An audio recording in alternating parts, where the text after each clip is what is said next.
As long-time viewers of the channel will know, I don't like Discord at all. Maybe I hate it a completely unreasonable amount, but for this video I'm going to put all that aside and break down why exactly it is that I don't like Discord. And I'm going to do that right now on Linux Lounge.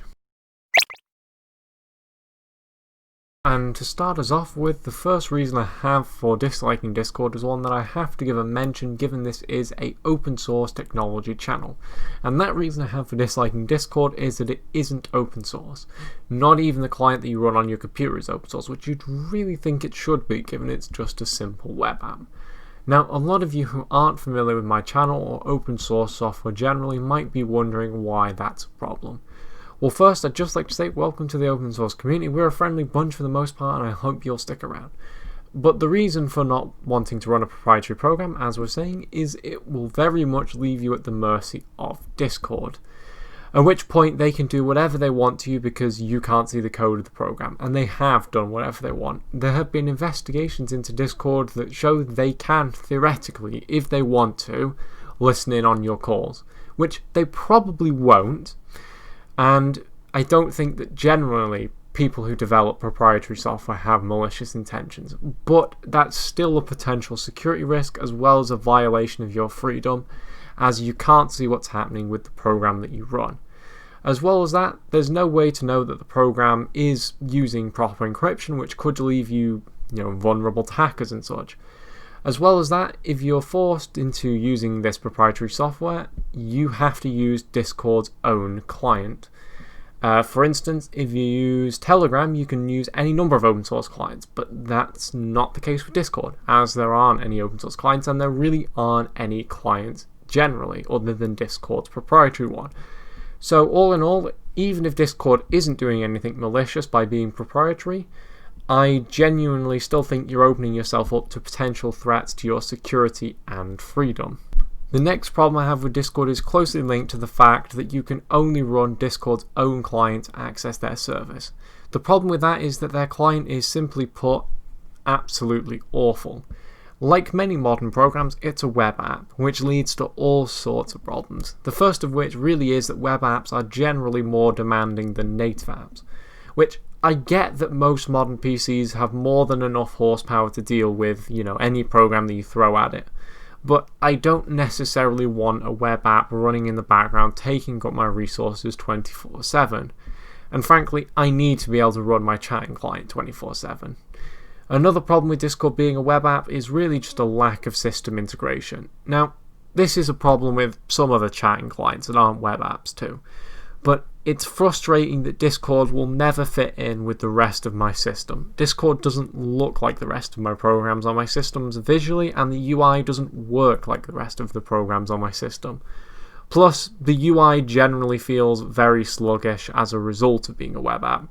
So, all in all, having a program, especially a chatting client, be a web app is less than ideal, and that's another problem I have with Discord.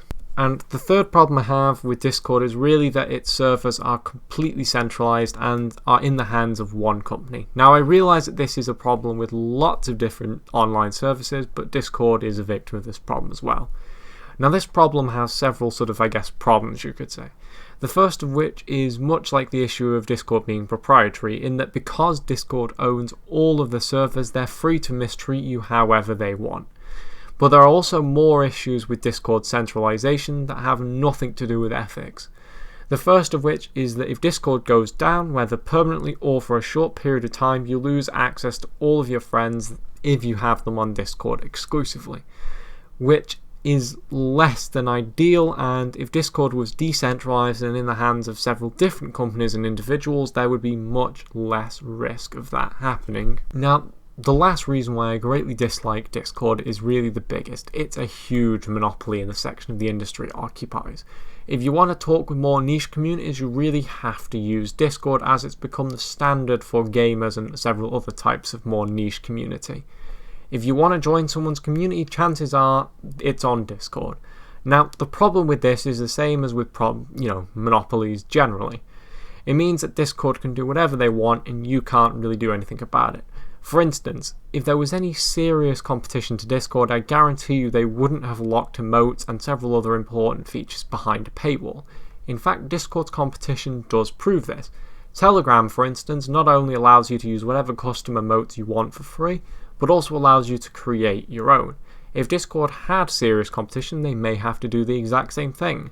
Now, I understand that Discord needs to make money, but there are better ways to do that than to lock major features behind a ridiculously overpriced subscription. In fact, they may even be able to survive off donations if they took a decentralized approach like Riot and XMPP. So all in all, my point is that monopolies are just generally bad for everyone. Monopolies discourage competition and harm the user, and there needs to be a solid Discord alternative to make sure that Discord isn't a monopoly in the future. And that's pretty much all the reasons I have for disliking Discord. I'm not trying to make everyone hate Discord, and if you want to use Discord, that's totally fine. But hopefully I've justified why I personally dislike Discord. If you don't like Discord either, check out my video called Best Open Source Alternatives to Discord. I will have that linked in the description if you want to sort of diversify your usage of various different messaging platforms. But with that said, that is it for today's video. If you enjoyed, consider checking out my channel on LBRY, the free and open source alternative to YouTube. You can join and support the channel through the link in the description. If you're already watching LBRY, consider leaving a tip as it greatly helps the channel out. But with that said, I hope you enjoyed this video and I thank you for watching.